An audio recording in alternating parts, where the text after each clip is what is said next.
Hey everyone, it's Stella, half French, half Filipina. I wasn't planning on doing something like this because I was still in shock, but I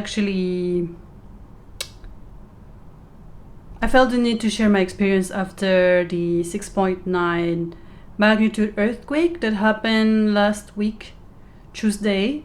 So yeah, today I'm going to share more about this and how you can help.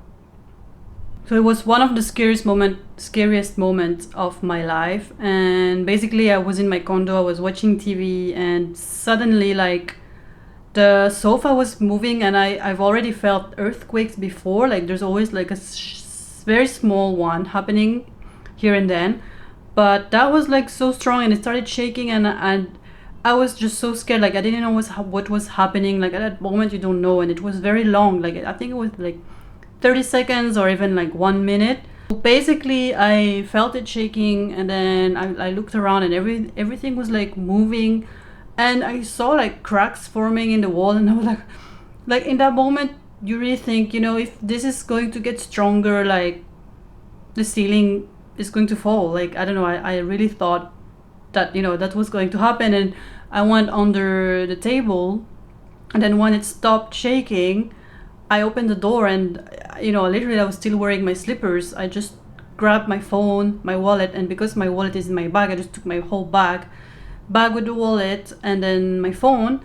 And luckily, when I opened the door, I saw like my two neighbors. Like, I've never met them before, but they saw me. We looked at each other, and we were like, yep, like we took the emergency exit, like the stairs, and we ran down the 7 flights of stairs. And on the 6th floor, there was a French Airbnb guest, and he was helping us. He was like calming us down. He was like, calm down, it's fine. So we were running, and seven flights doesn't seem very long, but it's really long in that moment because you're really scared. Like, you don't know what's happening.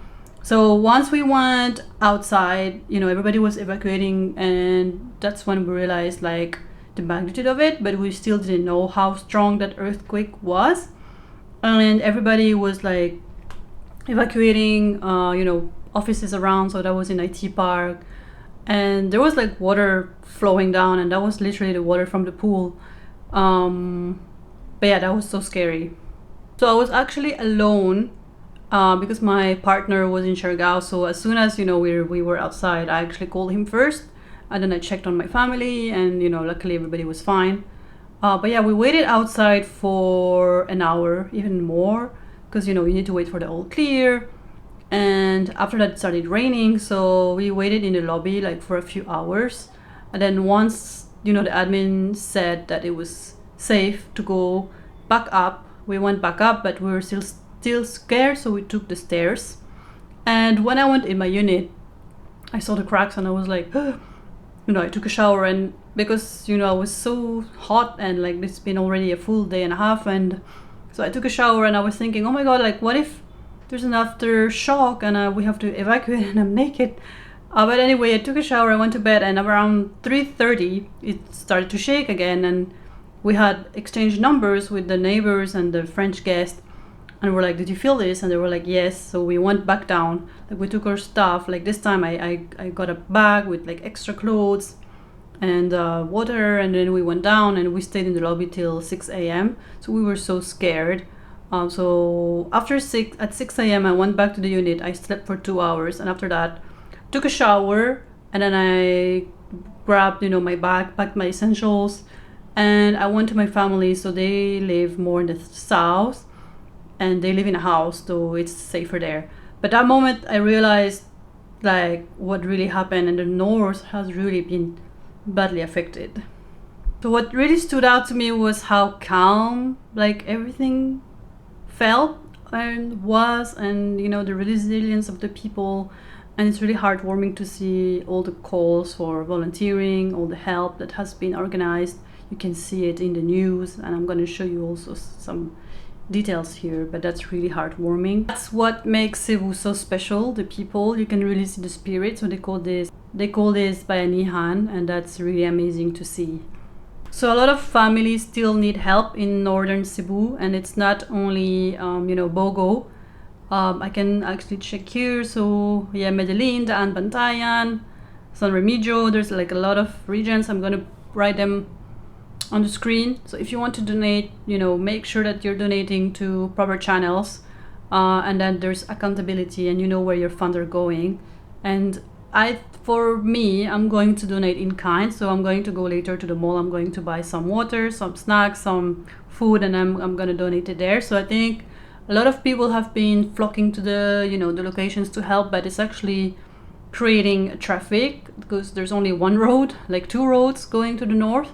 So if you can, don't go there as a solitary group. Maybe just check with local associations and people who are already, preparing trucks or convoys going there. I think it's better to help here. Like, I'm in Cebu right now, so it's better to help here on the ground, be donating, packing, and raising awareness. But I think going there, a small group, is actually creating traffic. And I know that the reason why people are doing this is because there's some people who are in remote areas who lack water. They lack essentials. So yeah, I think just my advice to you, if you want to go there, I think it's better to help by donating, by helping, by packing. But going there would create a gridlock. But if you want to go there, I think just check, there's already associations, there's already groups going there. So I'm going to put some links. I'm going to show you some of the details as well if you want to donate yourself. But yeah, please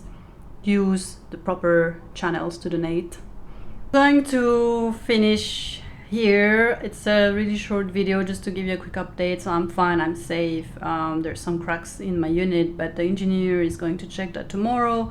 The building has been deemed sound. I think most of the buildings in Cebu are actually sound and safe.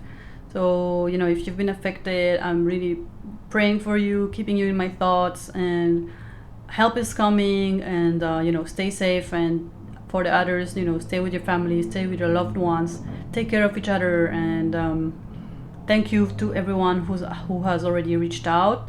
And just know that I'm safe, I'm fine. I love Cebu. This is where I've decided to move to, and I'm going to stay here. So I'm going to stay between here and Siargao, but I'm still here. And yeah, so if you want to donate, I'm gonna give a sample of where you can donate. This is not everything, but yeah, if you want to help, then it's really kind of you. So anyway, that was it. I'm fine, I'm safe. Thank you so much for watching as usual.